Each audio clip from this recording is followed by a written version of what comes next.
Sobat Real Akses, pada tanggal 7 April 2020 yang lalu, DKI ditetapkan oleh Menteri Kesehatan sebagai daerah yang dapat diberlakukan PSBB atau pembatasan sosial berskala besar. Pada tanggal 9 Aprilnya, Gubernur DKI menerbitkan peraturan gubernur atau Pergub nomor 33 tahun 2020 tentang pelaksanaan PSBB yang berlaku efektif pada tanggal 10 Aprilnya. Nah, apa saja yang diatur di dalam Pergub nomor 33 tahun 2020 sebagai pelaksanaan dari PSBB? Kita akan membahasnya di video ini.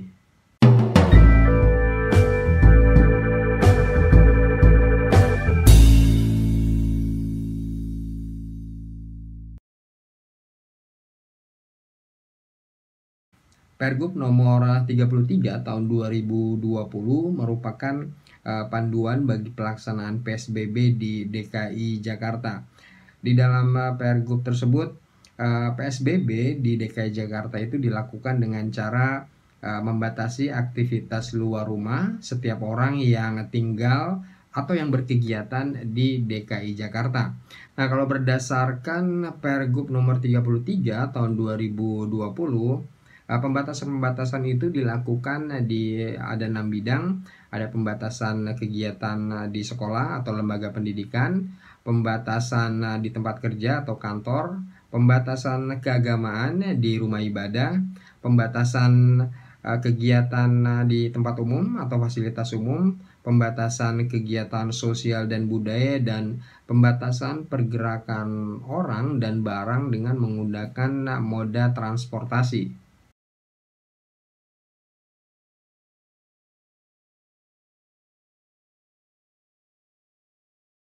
Pembatasan kegiatan sekolah dilakukan dengan cara penghentian sementara kegiatan di sekolah atau di institusi pendidikan lainnya, di lembaga pendidikan tinggi atau di lembaga penelitian atau pelatihan, dan mengganti proses belajar mengajar itu yang tadinya di sekolah atau di tempat lembaga pendidikan diganti dengan metode pembelajaran jarak jauh. Jadi dilakukan di rumah masing-masing siswanya. Terhadap beberapa lembaga pendidikan ini juga ada pengecualiannya. Artinya lembaga pendidikan tersebut tidak dikategorikan sebagai lembaga pendidikan yang dilakukan penghentian kegiatan pembelajaran sementara waktu. Lembaga pendidikan itu adalah lembaga pendidikan atau penelitian atau pelatihan yang bergerak di bidang pelayanan kesehatan. Dan meskipun proses pembelajaran ini dihentikan sementara waktu di sekolah maupun di lembaga pendidikan, penanggung jawab sekolah dan lembaga pendidikan tetap harus memastikan bahwa proses belajar mengajar tetap berjalan meskipun jarak jauh. Penanggung jawab sekolah juga harus melakukan upaya-upaya pencegahan penyebaran COVID-19 di lingkungan sekolahnya, meskipun sekolahnya diliburkan atau dihentikan sementara waktu. Penanggung jawab sekolah harus tetap melakukan pembersihan di lingkungan sekolah dan melakukan disinfeksi, dan penanggung jawab sekolah juga harus tetap menjaga keamanan di lingkungan sekolahnya.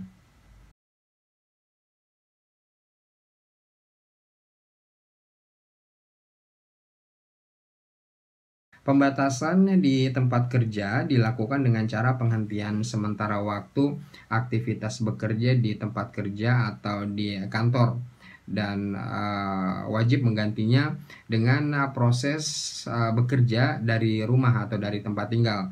Jadi dengan menggunakan metode jarak jauh atau work from home. Nah, tapi ada juga beberapa tempat kerja atau perkantoran yang memang dikecualikan dari penghentian sementara ini. Antara lain kantor atau instansi pemerintahan, ini sesuai dengan pengaturan dari kementerian yang bersangkutan. Ada juga kantor perwakilan negara asing atau organisasi internasional, lalu BUMN dan BUMD yang ikut terlibat dalam menangani pencegahan COVID-19, dan BUMN dan BUMD ini juga yang turut memenuhi kebutuhan pokok masyarakat. Lalu pelaku usaha yang bergerak di bidang atau di sektor tertentu, dan organisasi kemasyarakatan baik lokal maupun internasional yang bergerak di sektor kebencanaan dan sosial.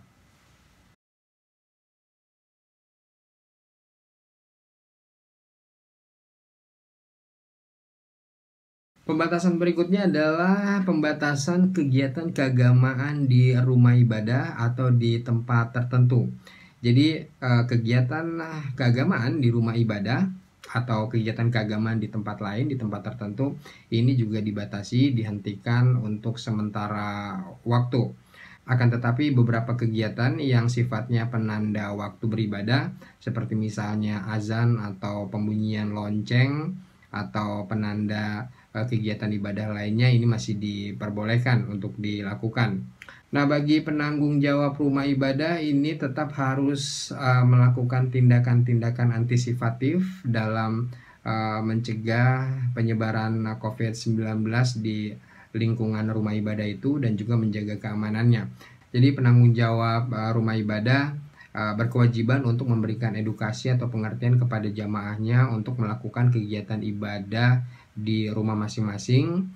Penanggung jawab rumah ibadah juga berkewajiban untuk mencegah penyebaran COVID-19 ini di rumah ibadah dengan melakukan pembersihan di rumah ibadah dan lingkungan sekitarnya, dan termasuk melakukan disinfeksi rumah ibadah baik di lantai, dinding maupun bagian bangunan dari rumah ibadah itu, termasuk menutup akses masuk bagi pihak-pihak yang tidak berkepentingan ke dalam rumah ibadah tersebut, dan juga menjaga keamanan di rumah ibadah dan sekitarnya.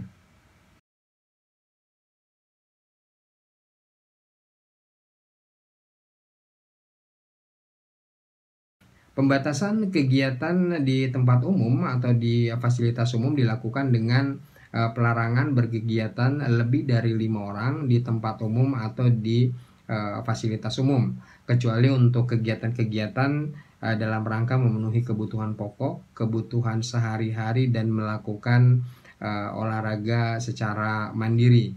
Nah, dalam rangka masyarakat memenuhi kebutuhan pokok atau kebutuhan sehari-hari tadi, maka pelaku usaha yang menyediakan kebutuhan pokok dan kebutuhan sehari-hari itu juga harus melakukan pembatasan.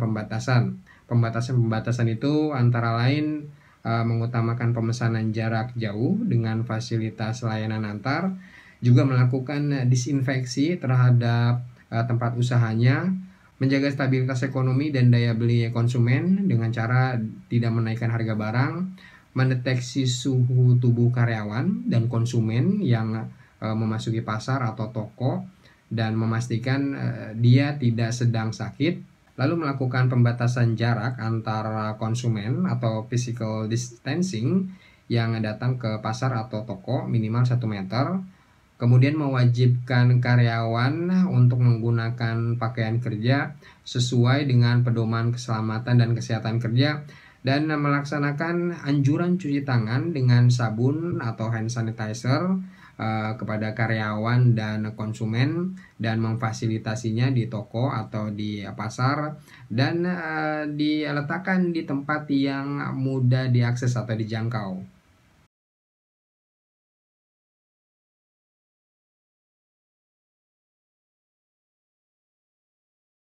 Pembatasan kegiatan sosial budaya dilakukan dengan penghentian sementara waktu kegiatan-kegiatan sosial budaya yang bisa menimbulkan kerumunan orang, termasuk kegiatan perkumpulan untuk kegiatan politik, olahraga, akademik maupun hiburan.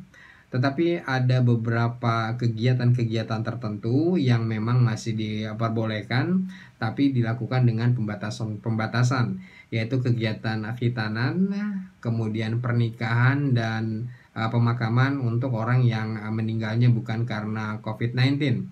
Untuk kegiatan khitanan ini masih bisa dilakukan, tapi harus dilakukan di fasilitas pelayanan kesehatan dan dihadiri oleh kalangan terbatas, serta meniadakan acara perayaan yang bisa mengundang keramaian, dan pihak yang hadir itu harus menjaga jarak atau physical distancing paling sedikit 1 meter Untuk kegiatan pernikahan ini juga masih bisa dilakukan, tapi harus dilakukan di KUA atau di kantor catatan sipil, dihadiri oleh kalangan terbatas, dan tidak ada acara resepsi yang bisa mengundang keramaian. Dan orang-orang yang hadir juga harus saling menjaga jarak paling sedikit 1 meter ya, atau physical distancing. Termasuk juga pemakaman ini masih bisa dilakukan, tapi dengan pembatasan. Itu harus dilakukan di rumah duka, dihadiri oleh kalangan terbatas, dan orang-orang yang hadir harus menjaga jarak atau physical distancing minimal 1 meter.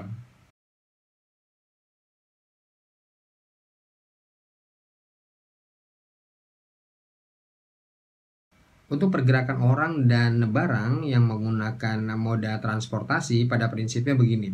Semua pergerakan baik orang maupun barang dengan menggunakan moda transportasi pada prinsipnya dihentikan, kecuali pergerakan orang dan barang untuk memenuhi kebutuhan pokok atau untuk melakukan kegiatan-kegiatan lain yang memang diperbolehkan di dalam PSBB. Jadi pergerakan orang dengan menggunakan alat-alat transportasi ini masih bisa dilakukan, tapi dengan pembatasan-pembatasan.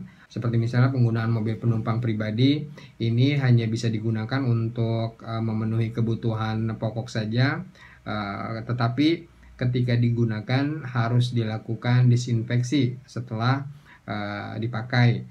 Dan selama menggunakan kendaraan juga harus menggunakan masker. Dan jumlah orang yang ada di dalam kendaraan itu maksimal 50% dari kapasitas kendaraan. Serta ketika berkendaraan suhu tubuhnya itu tidak boleh di atas normal atau tidak boleh ketika sedang sakit.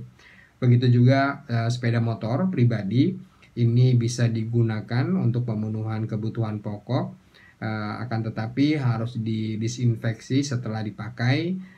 Dan ketika menggunakan sepeda motor harus menggunakan masker dan sarung tangan, serta tidak boleh berkendara kalau suhu badannya di atas normal atau sakit. Nah, untuk ojek online atau angkutan roda 2 berbasis aplikasi, ini juga masih bisa digunakan, tapi dibatasi. Penggunaannya itu hanya untuk pengangkutan barang. Sementara untuk penggunaan angkutan, yaitu angkutan orang, baik itu kendaraan umum maupun kereta api, termasuk juga transportasi barang, ini masih bisa beroperasi, tetapi dibatasi ya, jumlah orang di dalam angkutan itu maksimal 50% dari kapasitas angkutan. Kemudian jam operasionalnya juga dibatasi dan dilakukan disinfeksi secara berkala terhadap angkutannya. Kemudian melakukan deteksi terhadap suhu tubuh dari petugas dan penumpang. Dan petugas serta penumpang yang suhu tubuhnya di atas normal atau sakit ini tidak diperkenankan untuk berada di angkutan tersebut. Dan antara penumpang harus menjaga jarak atau physical distancing minimal 1 meter. Demikian beberapa informasi terkait pelaksanaan PSBB berdasarkan Pergub DKI Jakarta nomor 33 tahun 2020. Untuk informasi lebih lengkapnya lagi, kami sudah membuatkan PDF-nya atau e-book-nya. Untuk membaca informasinya lebih lengkap, Anda bisa mendownload PDF-nya dengan mengikuti linknya di kotak deskripsi di bawah ini. Kami sudah menyiapkan informasinya lebih detail tentang bagaimana protokol di tempat kerja, di hotel, di rumah makan, termasuk juga di proyek pelaksanaan konstruksi. Demikian informasi ini kami sampaikan, semoga bermanfaat dan berguna bagi kita semua supaya bisa sama-sama menjalankan PSBB ini sebaik mungkin dan mencegah penyebaran COVID-19 lebih luas. Salam.